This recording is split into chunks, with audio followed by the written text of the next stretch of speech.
Good morning, ladies and gentlemen. Welcome to IGE Webinar Forum.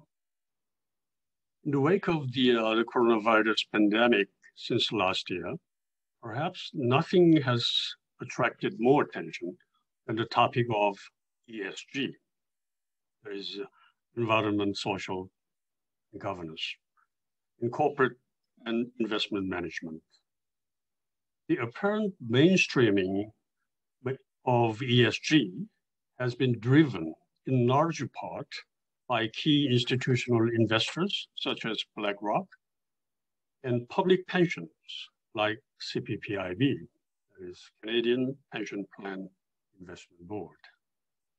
Today, we are most fortunate to have a special guest speaker, Ms. Suyi Kim, who is Senior Managing Director and Head of Asia Pacific at CPPIB, one of the largest and best-run public pension funds in the world. CPPIB has consistently demonstrated strong performance and leadership in global asset management over the last decade. Ms. Kim has a brilliant professional career with more than 20 years of investment experience, starting with McKinsey & Company and PricewaterhouseCoopers. She moved on to the Carlyle Group and then to Ontario Teachers Pension Plan before joining CPP Investment Board in 2007. Ms. Kim holds an MBA from Stanford University and BA in International Economics from Seoul National University. She's also a certified public accountant. With that, let's welcome Ms. Suyi Kim, who is joining us live from Hong Kong this morning. Suyi, hi, how are you? Thank you very much for joining us this morning. Good morning. Hope you can hear me well. Okay, yeah? Just fine. Okay, thank you, Dr. John, for your really kind introduction. And thank you also for inviting me to speak at IGE today. I'm honored to have the opportunity. Good morning, everybody. This morning, as Dr. John just mentioned, I'll discuss three topics. One is CPP investment history. Second, where we stand today. And third, our perspective on ESG as an investor. I think we can have the slide up. Okay, great. So let me start with the introduction to Canadian retirement income system and how CPP investment fits within the system. So here's a story of the national pension in Canada. Like many Western developed countries, with the rise of the idea and concept of welfare state in the 1950s, Canada also set up the national pension, Canada Pension Plan, in 1966. However, soon after, so in the 1970s, Canadian policymakers realized that the national pension is not sustainable. It's not sustainable because of the sharp decrease in the birth rate. The birth rate in Canada came down from almost 4 in the 1960s to 2 in the 70s. So there was a drastic decrease in a very short span. So do you know what contributed the most for this dramatic decrease in the birth rate in the 70s? Can you guess what that might be? Yes, the women's participation in the workforce contributed, but the biggest contributor at the time was the birth control pills. Birth control pills were invented in the 1950s, but it was legalized, only got legalized in Canada in 1969, so end of 1960s. As you can imagine, the birth rate is very important for the pension sustainability. It is directly connected to a pension dependency ratio, which measures how many workers are supporting one retiree. When Canada Pension Plan was set up in 1960s, there were 6.5 workers, almost 7 workers per retiree. In the 1990s, that number went down to below 5, and it was forecasted to go down to less than 2 by 2050. which means that there will not be enough workers' income to support, pay for retiree benefits. However, despite this realization, no changes took place between 1980s and early 1990s in Canada. But in 1995, Canada's chief actuary's report was published, forecasting that by 2015, if they don't do anything, by 2015, the national pension would be completely depleted. So you can imagine that report brought huge sense of urgency to make changes to everybody. So the federal and provincial governments of Canada got together, and after several years of work, a lot of hard work, a lot of debates and negotiations, agreed on national pension reform. The reform in 1997 in Canada was very bold. There are largely two parts. First one is significantly increasing the contribution rate. And second one is setting up CPP Investments, which is us, as a separate organization just to invest the assets of the national pension, Canada Pension Plan. So that's how we were born. And this reform firmly put the sustainability of the national pension in Canada back on track. It is now sustainable in any forecastable future based on the report of Chief Actuary of Canada, which is based on the Chief Actuary forecast about 75 years, and the sustainability is firmly back on track. I think the Canada pension reform in 1997 was really brilliant. It had a foresight to set up an asset management firm like CPP Investments as a separate and independent entity at an arm's length from the government with strong corporate governance. My favorite part of the reform is that it made the pension system, the national pension system in Canada, future-proof. As you can imagine, increasing the contribution was really not popular, and it was not popular politically. So that's the reason why the reform did not happen, even after knowing that the pension is going to be in trouble for multiple years and more than a decade.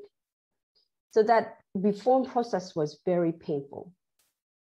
So as part of the 1997 reform, what they also did in Canada was that they built in an automatic adjustment system to the national pension system so that just in case the pension sustainability comes into question again in the future generations in Canada do not have to go through the painful reform process again.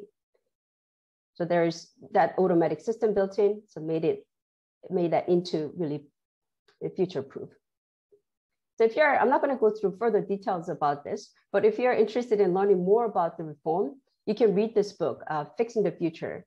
It's available at Amazon. It has all the details of how the reform process worked. Talking about this because the aging population is a common challenge for many countries around the world, including Korea. Korea is not an exception. I hope the Canadian experience can provide some lessons as countries navigate through this challenge. This is a brief overview of Canada's retirement income system. Similar to many other countries, including South Korea, it takes a multi-pillar approach. There are 4 pillars. First one is a federal government-run, tax-funded minimum income guarantee scheme. Second pillar is the one in which CPP investments play a crucial role. It is supported by mandatory contributions from employers and employees, and augmented by the investment returns generated by CPP investment. The third and fourth pillars are workplace pension and individual voluntary savings. Zooming into CPP investment, we are a private company operating a public trust governed by CPPIB Act. We only have one mandate, which is to achieve a maximum rate of return without undue risk of loss. We operate at an arm's length from the government and report to an independent board of highly qualified directors. When CPP Investment was first set up in 1998, like many other pension funds around the world, our initial investment strategy was to invest passively. In 2006, we decided to change that. I mean, in 1998, we didn't have anybody, no employees. We only had a board of directors at that time. So between 1998 to 2006, we hired people. Our board was completely formed. And at the time, we had a time to think about what strategy we want to choose. And then we decided that we're going to adopt an active investment strategy to achieve higher risk-adjusted returns. And that brought CPP Investments into massive transformation and growth. And then that change was based on our belief that we can do better than the market average. And our belief that we can do better than the market average because of our inherent structure advantages, which are our large size, scale, and certainty of cash flow. And because of our developed advantages, which are total portfolio approach, smart partnership, and high performing team. So what is the result of this strategic choice that we made about 15 years ago? So let me move on to discuss where CPP Investment stands. As of our most recent fiscal year end, which is the end of March this year, we have almost 500 billion Canadian dollars of assets. Actually, that's the size that our chief actuary forecasted that CPP Investments will reach by 2028, so 2028. So we're 7 years ahead of that forecast. In the past 5 years and 10 years, our average annual returns have been 11% and 10.8% respectively. I'm also proud to add that almost 70% of our current assets come from investment income. We have a diversified portfolio spanning across public equities, real estate, infrastructure, private equities, and credit investments globally. I'd like to highlight 3 things about our investment portfolio. First, we have a high proportion of private investments. Private investments account for slightly more than half of our total portfolio, which is very high when you look at large institutional investors, whether it's sovereign wealth funds or pension funds around the world. We're probably the highest in terms of the private investments proportion. Second, we have a high equity exposure, which has served us very well for the last decade plus. The ratio between our equity target risk exposure to our debt target risk exposure is 85-15. Lastly, we have a relatively high proportion of emerging market investments. More than 20% of our assets are currently invested in emerging markets, and that number is expected to increase up to 1/3 of our total portfolio by 2025. And Asian emerging markets like China and India expect to account for a large part of our emerging markets portfolio.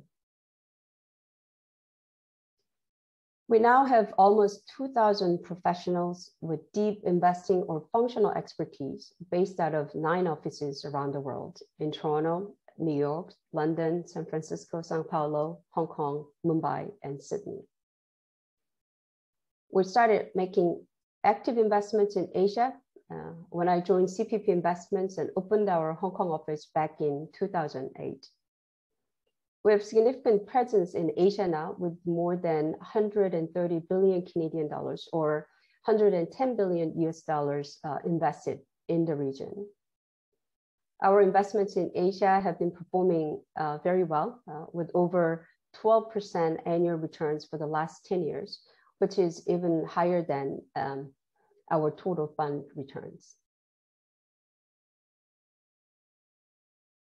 So now let me move on to the last topic, CPP Investments approach on ESG.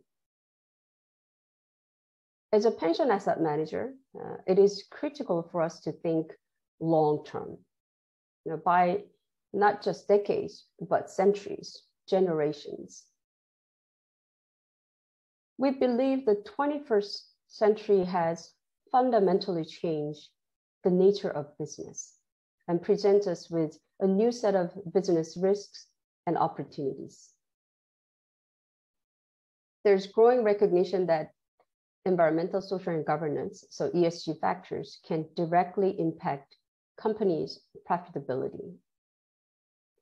And there are heightened expectations of stakeholders, including asset owners like us, and we're helping to prioritize ESG issues.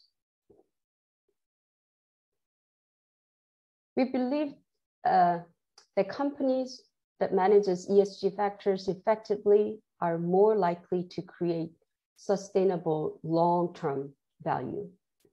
That is why we think it is important to integrate ESG factors into our overall investment process.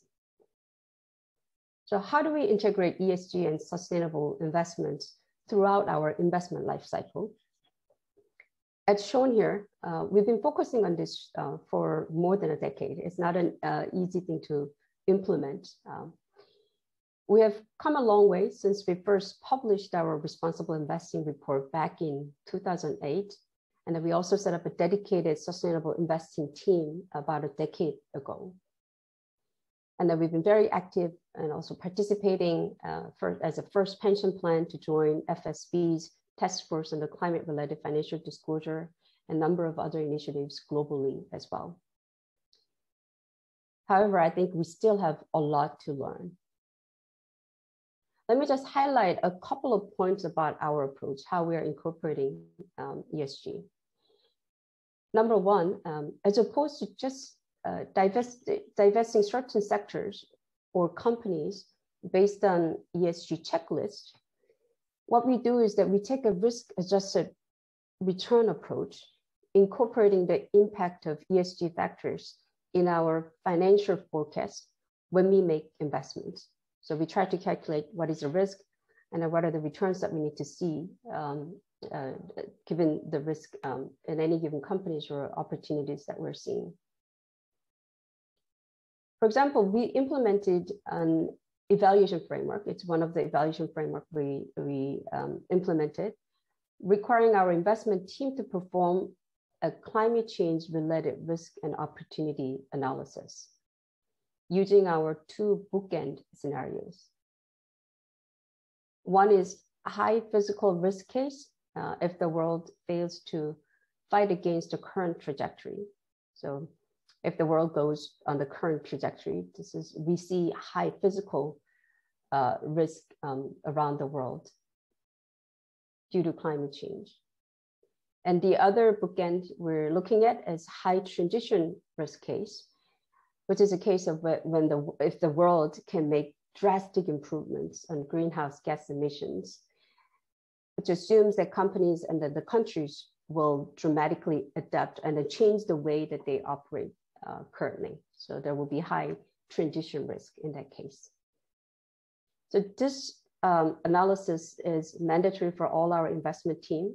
So our sustainable investing team works very closely with our investments, so deal team and asset management team on all major transactions to ensure that we have this analysis is all done and that we have very integrated approach and looking into ESG considerations when we make investment decisions. Second point I want to make about our approach is that for our existing portfolio companies, we strive to be an active and engaging investor.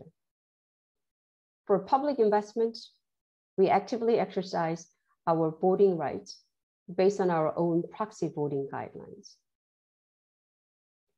For example, in 2017, we introduced the board gender diversity voting practice in Canada.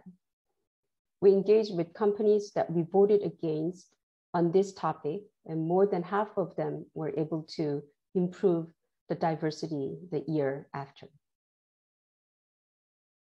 For private investment portfolio companies, we often serve on the board and work with the management team to develop an ESG strategy and monitor their implementation plan.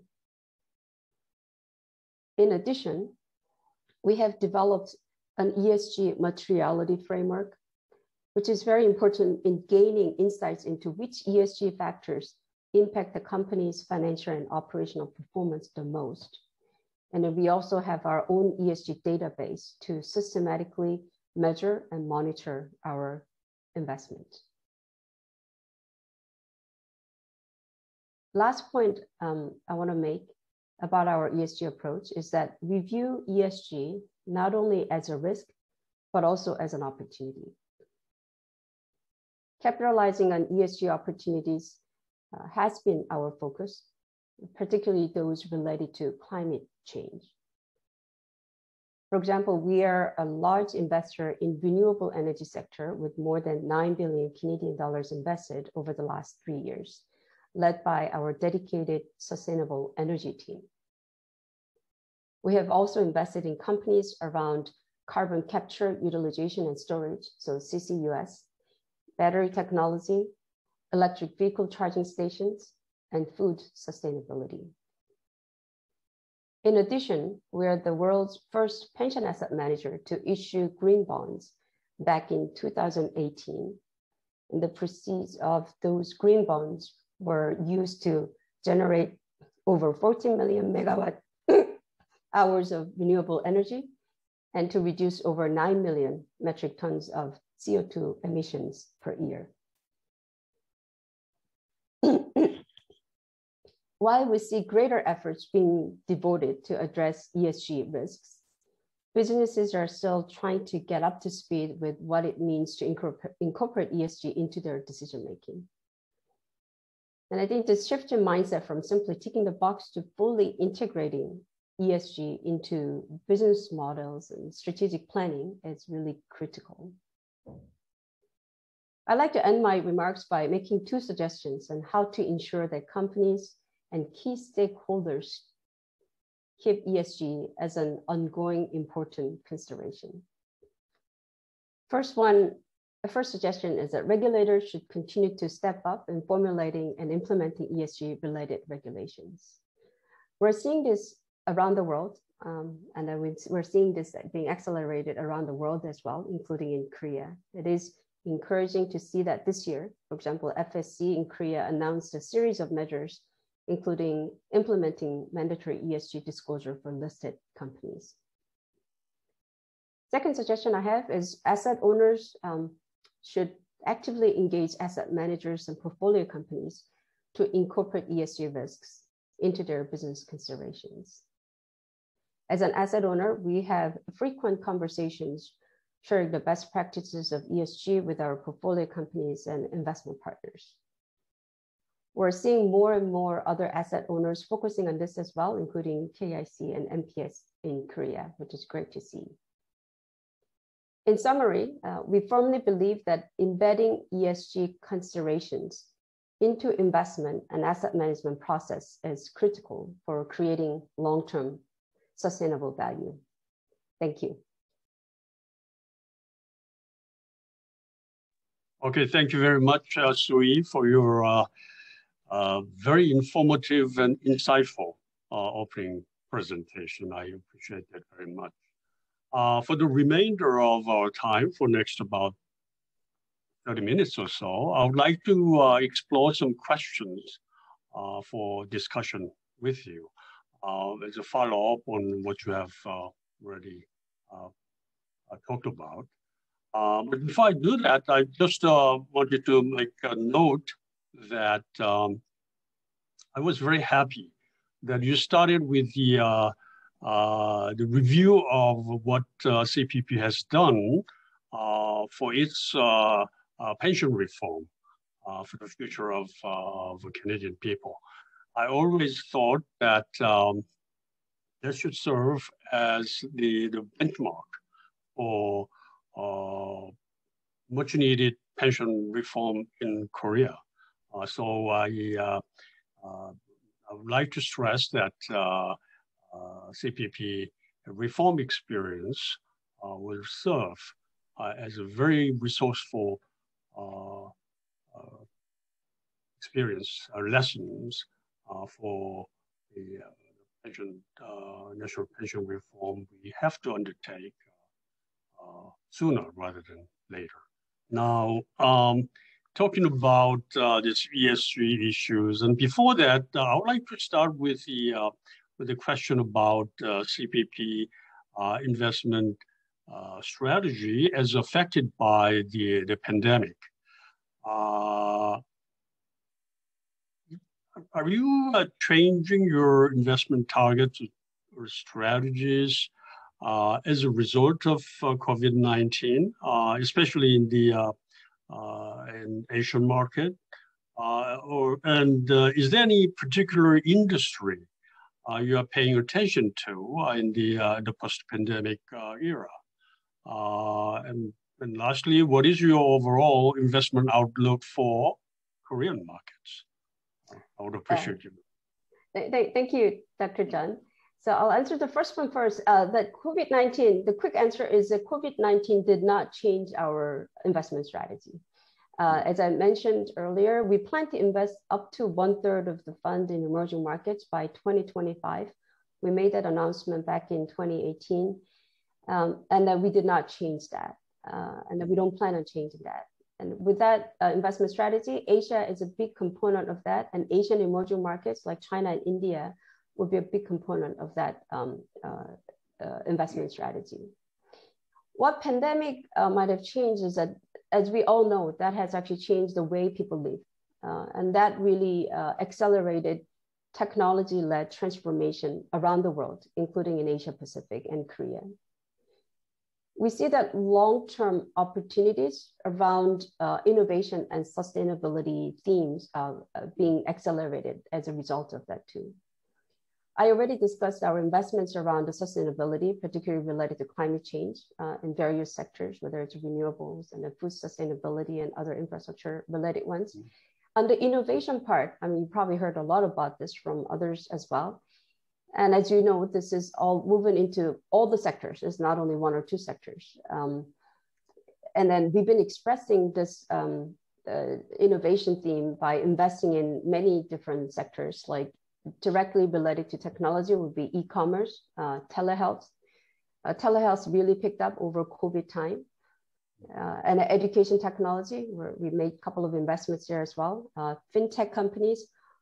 And in addition to those, we have been also investing in sectors that is enabling these innovative companies, such as, for example, in real estate, in the industrial real estate, like warehouses that is supporting e-commerce businesses, including companies in Korea. So we've been investing in logistics warehouse sector since 2015 in Korea.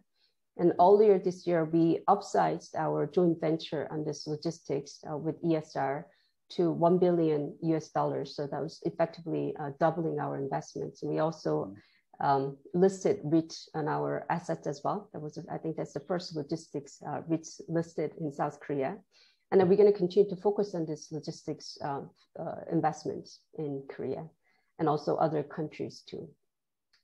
In terms of Korean market, it is Asia's fourth largest economy and one of our core markets in Asia, alongside China, India, Japan, and Australia. And that we continue to believe in the growth potential of the country, and we'll continue to invest in Korea across public equities, private equities, and real estate.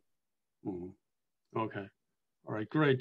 It may be a little bit premature to assess the impact of the latest Korea-US summit meeting, the outcome of the summit meeting, but there is some sentiment that the US-Korea economic relationship may be further strengthened based on the outcome of recent summit in Washington.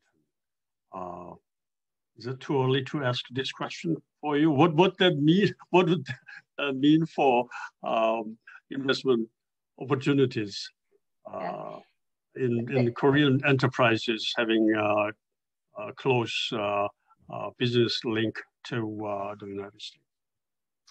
I mean, political developments and then cooperations, economic agreements are some of the things that we monitor, but it doesn't change our investment strategy. Dr. John, as I mentioned, we're a very long-term investor, right? When we look at it longer term, I mean, there are things that may happen within a year or two, but our investment strategy is really predicated on how we can continue to generate that attractive returns over decades, multiple decades and generations.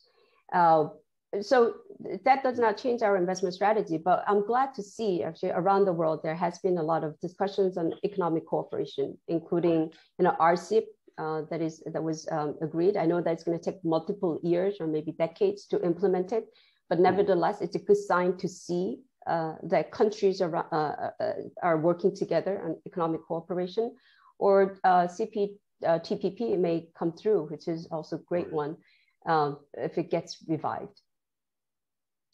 That's a very good point. I think very well taken. Now, I would like to pursue a little bit more on your investment targets or opportunities as they relate more specifically to ESG issues and also in this Asia Pacific region, that is the area that you are responsible for. Could you further expand that talk? On the ESG related topic in APEC, I would say that there are probably two key discussions that is taking place. Climate change is a key agenda in Asia and also globally as well. And governments have started to seriously weave climate change into the future growth in Asian countries as well. For instance, as you know, that China declared a commitment to the net zero 2060 goal last year, which is a huge step up. And then businesses and financial institutions in China have since begun to develop their roadmap for implementing carbon neutrality. Enhanced disclosure, especially with respect to carbon, may become mandatory by law in the near future as well, which is great to see. In South Korea, we're also seeing regulators continue to make progress on sustainable finance market development. I understand that FSC convened the meeting of its Green Finance Task Force last year and really developing the green finance regulatory environment, which is great to see. I think the investors can expect some new opportunities from the region's climate change initiatives, as I mentioned before, and then also have more access to green finance market and to the green economy too. The other topic that I'm seeing a very prevailing trend in the region is increased focus on corporate governance. Again, looking at South Korea, the government has continued to make progress. Companies have continued to make progress. We're pleased to learn that the FSC is looking at further changes to the Korea Stewardship Code to strengthen fiduciary duties, especially related to ESG. Gender diversity has also been one of the key issues for Asian countries, including Korea. So it is very encouraging to see the new regulation requiring Korean companies with more than 2 trillion won in assets to have more than one gender on their boards. As I mentioned, CPP Investments has been active in this area, gender diversity, voting practice to advance the gender representation on boards. For example, last year, we voted against about more than 300 public portfolio companies, our public portfolio companies, for failing to have women on the board. And about 95% of them were in Asia Pacific. So while we are making some improvements, we still have a long way to go in Asia. Yeah. All right, thank you. I appreciate you mentioning G factor here as well, even though disproportionately high attention is being paid to E factor lately, quite understandably, because of the pandemic issue. People and consumers, investors, and corporates pay all greater attention to E factor. That's quite understandable. But after all, I think proper G factor will be an important driver for E or S related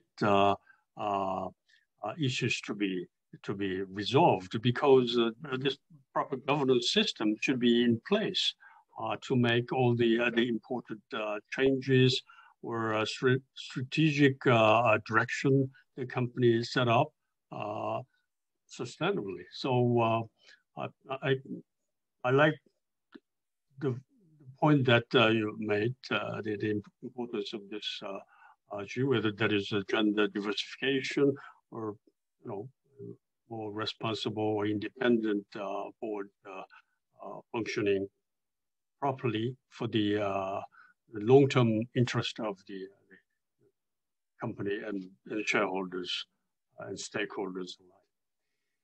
Now, continuing on our discussion on the ESG, now you laid out very well the CPP Investments' overall ESG approach and framework just before through your presentation. Could you further expand on how CPP Investment handles its ESG due diligence process? I think that's very important issue that you can shed light on us, and how it has been evolved in recent years. Could you tell us about that? I'm happy to. And then it has been continuously evolving, and then I believe that there's still a lot to learn, as I mentioned earlier. How we do in the due diligence is that currently our deal teams work with our specialists on ESG, so our sustainable investing team members to conduct ESG due diligence. And our ESG due diligence has continued to evolve, and now I think compared to maybe earlier, we have more forward-looking approach, and then more towards value creation and value protection. And by running, for example, the bookend scenarios that I mentioned, our deal team will be able to identify what are the key risks that we're seeing, and then what are the opportunities, if there's any, and really focusing on those areas has been I think that has evolved further. Our sustainable investing team and deal team also work with other internal groups, whether our legal or operations teams, to get their input, and sometimes external specialist advisors to refine our due diligence questions as well. We refine our ESG due diligence. We have the template of the ESG due diligence questions, but we refine that deal by deal, taking into account type of asset, our potential holding period, and the materiality of ESG risks associated with the country, industry, and then the specific business model that we see. And if I were to generalize, by and large, our ESG evaluations focus on 7 areas: environmental, health and safety, labor and human rights, community relations, cybersecurity and data privacy, business integrity, and corporate governance. And then I would say that when you do diligence, having a really robust materiality matrix, so really thinking about what are the most important parts, because ESG could be really broad, is key to determining where to focus our diligence efforts. And it's also important to invest the time and energy to analyze the nuance of the ESG performance data and the business model for each investment case. Okay, all right. But aside from your own assessment system inside, now to what extent do you utilize external services? We have a number of agencies carrying out ESG assessment rankings and so forth, right? Now, my sense is that perhaps a combination of what you do yourself and supplemented by outside assessment. Is that the way you go, or? I would say that we built all those capabilities mostly in-house. In-house. Okay. We may collect data, and so we would take the raw data. We can collect them ourselves, or there are sometimes that we can get the information providers but the analysis and understanding areas to focus on and the rankings or whatnot, those are all done through our internal team and based on our tools that I mentioned that we have built. I see. Okay.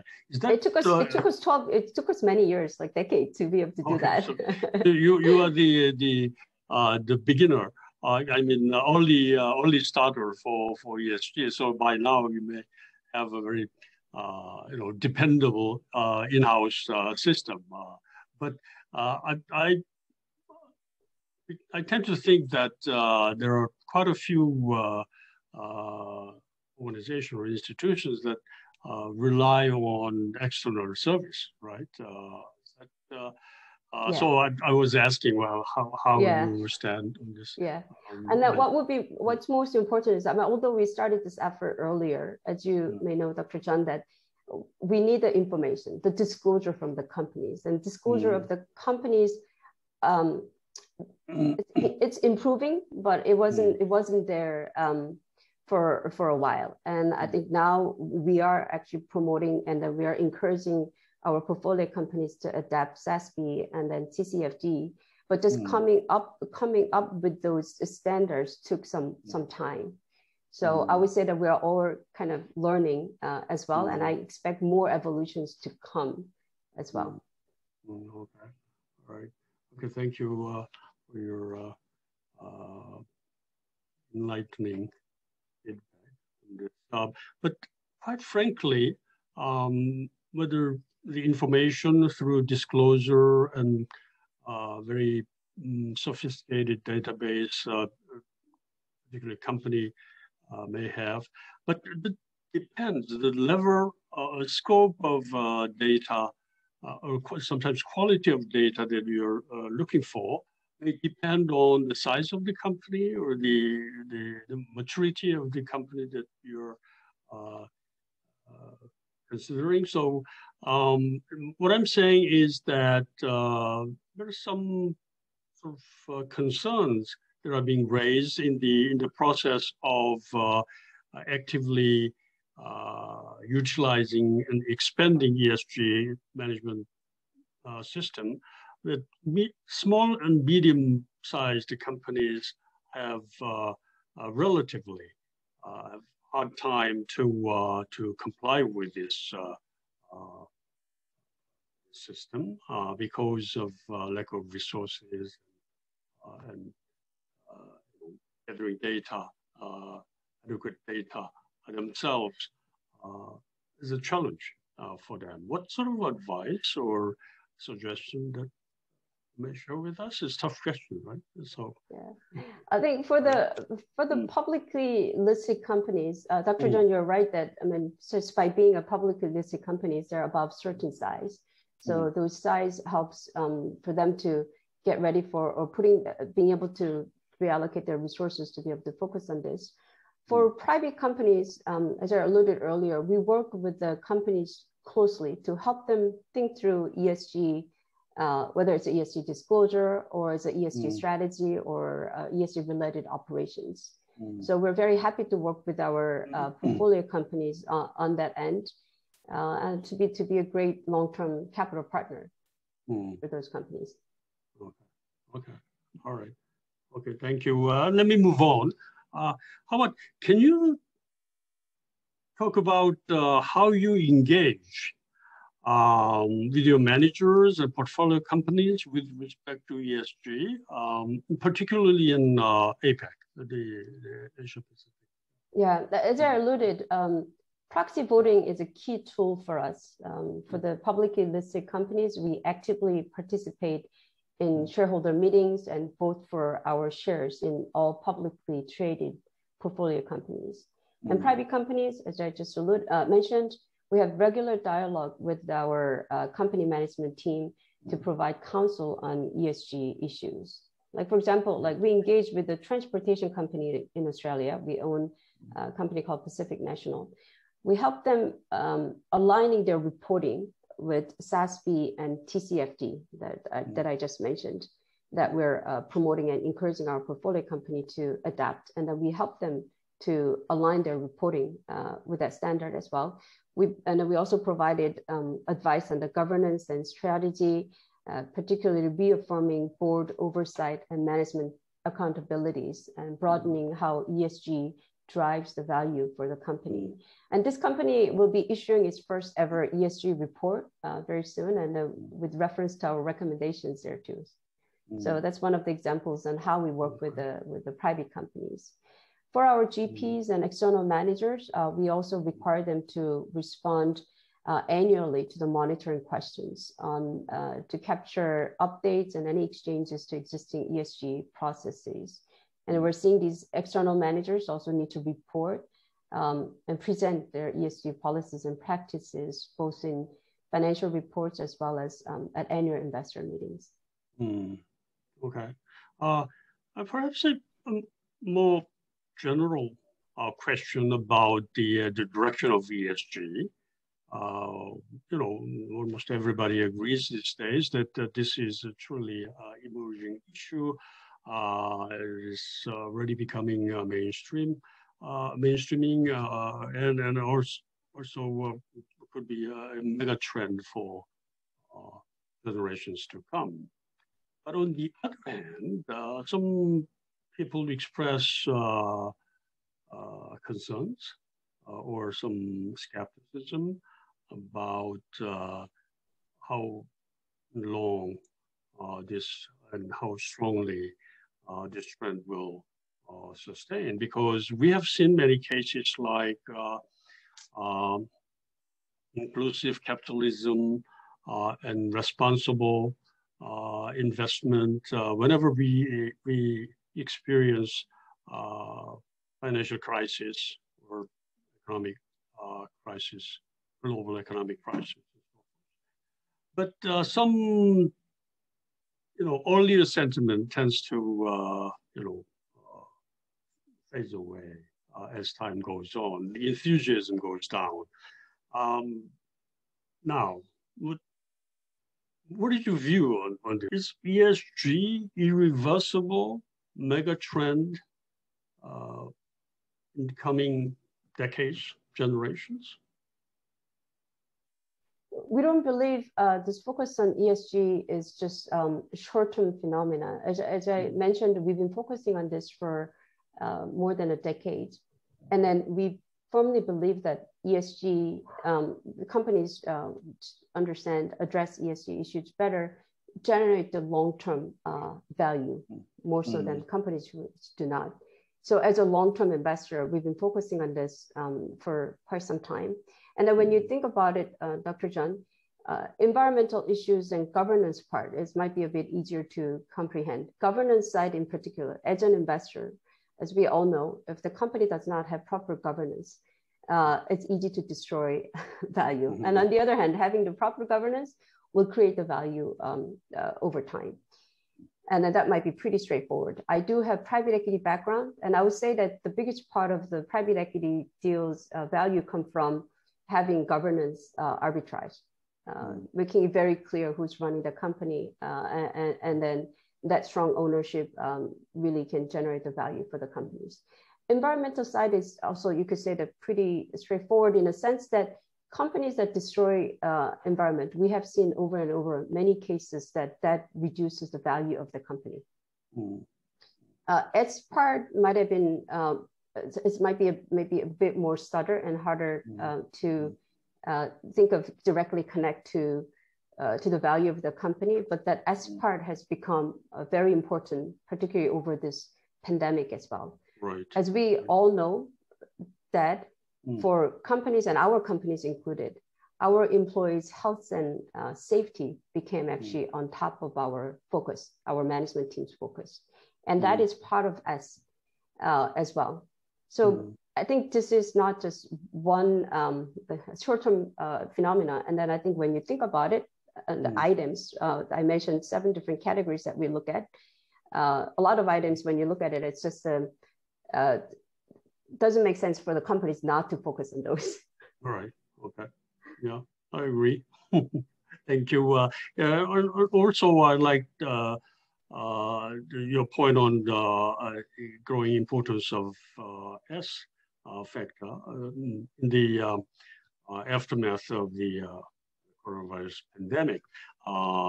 Increasing social inequality, and those is a big issue for the stable, sustained growth of the society as a whole, and corporations operating within the society. And these days, that S is more broadly defined to include something like supply chain issues as well. So it has become a very inclusive term for creating a more stable corporate management environment as a whole. So yeah, I appreciate your feedback on that. Now, could you please talk about your newly established Sustainable Energy Group? As I understand it, you set up this new group, and how you view investment in the energy space. Thank you, Dr. John, for asking the question.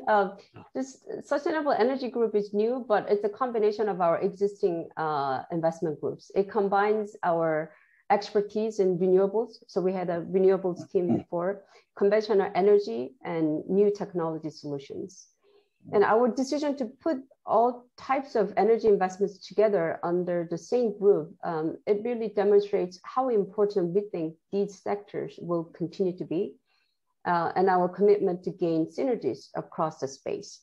We realized there will be a lot of synergies between renewable teams and conventional energy teams. And then we believe that as the world energy market evolves to lower carbon sources, the implications for investors will be far-reaching.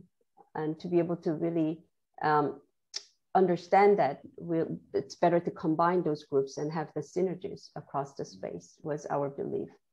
And we believe that both conventional oil and gas and renewables have a role to play in meeting global energy demand.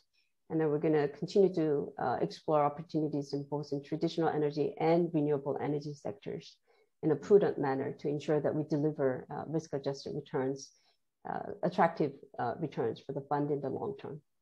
Okay, great. Thank you very much. Now our time is about to be up, and I would like to thank you very much, Suyi, for your extremely informative and insightful views you shared with us this morning, live from Hong Kong.